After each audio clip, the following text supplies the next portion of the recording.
आखिर कौन था वो शक्तिशाली बच्चा जिसने खेल खेल में ही परशुराम जी के धनुष को तोड़ दिया था? क्या वो बच्चा पूर्व जन्म से स्वयं लक्ष्मण जी थे? तो साथियों, कमेंट सेक्शन में जय श्री कृष्ण जरूर लिखेगा। रामचरितमानस में जब सीता स्वयंवर के दौरान ये बात स्वयं लक्ष्मण जी ने कही थी, तो क्या इसके पीछे कोई कहानी छुपी हुई थी? क्या लक्ष्मण जी ने बचपन में ही परशुराम जी के धनुष को तोड़ दिया था? राम कथा में इतनी गहरी और गुण वाली बातें इतनी सरलता से कही जाती है, कई बार भक्त को आभास भी नहीं होता इसके हर एक शब्द में कितने गहरे अर्थ छुपे हुए हैं। एक ऐसी ही कथा की शेषनाग का बाल रूप लेकर परशुराम जी के आश्रम के धनुष तोड़ने का।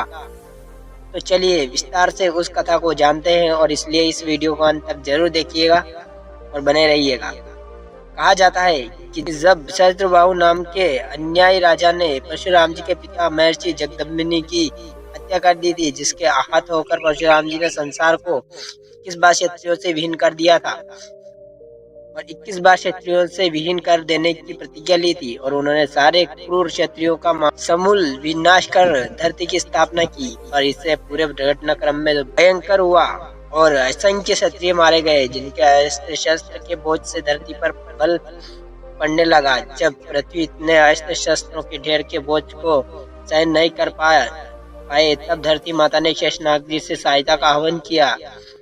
गोरत लब की शेषनाग धरती को अपने मस्तिष्क की मणि की तरफ धारण करते हैं, और आने वाले समय में हम इस पर भी वीडियो जरूर बनाएंगे। कहते हैं कि धरती माँ की करोड़ों पुकार सुनकर शेषनाग ने उनकी सहायता करने का निर्णय लिया। धरती माता ने एक स्त्री का वेश बनाया और शेषनाग उनके पुत्र बनकर उनके साथ आए। दोनों परशुराम जी के आश्रम पहुंचे और उनसे निवेदन किया, गुरुजी, मेरा पुत्र बहुत शरारती है, मैं इसे आपके पास लाई हूँ ताकि आप इसे दीक्षित कर सके। परशुराम जी ने उस समय जवाब दिया कि वह किसी कार्यवश आश्रम से बाहर जा रहे हैं, और उनके वापस आने पर ही वो इस बात का निर्णय कर पाएंगे कि उसे शिक्षा देनी है या नहीं, उसे अपना शिष्य बनाया जा सकता है या नहीं।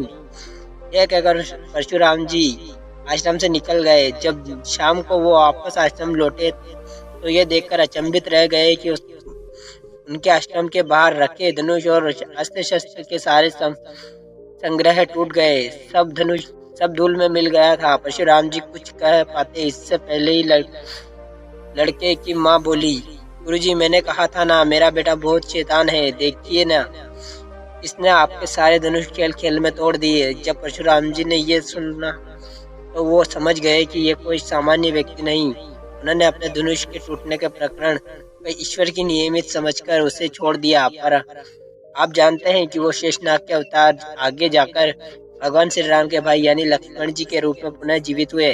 सीता स्वयंवर के दौरान श्री राम और लक्ष्मण के साथ परशुराम जी का संवाद हो रहा था। अब लक्ष्मण जी ने इस दोहों के शब्दों के द्वारा उन्हें बार बार ये याद दिलाने की कोशिश की कि वो उसी शेषनाग के अवतार हैं जिन्हें बचपन में खेल खेल में ही उनके धनुष को तोड़ दिया था, और इस समय जो शिव धनुष टूटा है वो भी ईश्वर की नियति से ही हुआ है। भगवान ने ही इस लीला को अंजाम दिया है। वैसे जब हमने रामायण देखी है तो आपको सबसे खास प्रिय प्रसंग कौन सा लगता है? कौन सी कथा आपको ज्यादा रोचक लगती है? इस विषय में आप कहना चाहेंगे कमेंट सेक्शन में कमेंट जरूर करिएगा। अगर आपको ये कहानी अच्छी लगी हो तो इस कहानी को लाइक एंड चैनल को सब्सक्राइब जरूर करिएगा। चलिए साथियों, मिलते हैं किसी नई कहानी के साथ, नए टॉपिक के साथ। तब के लिए धन्यवाद।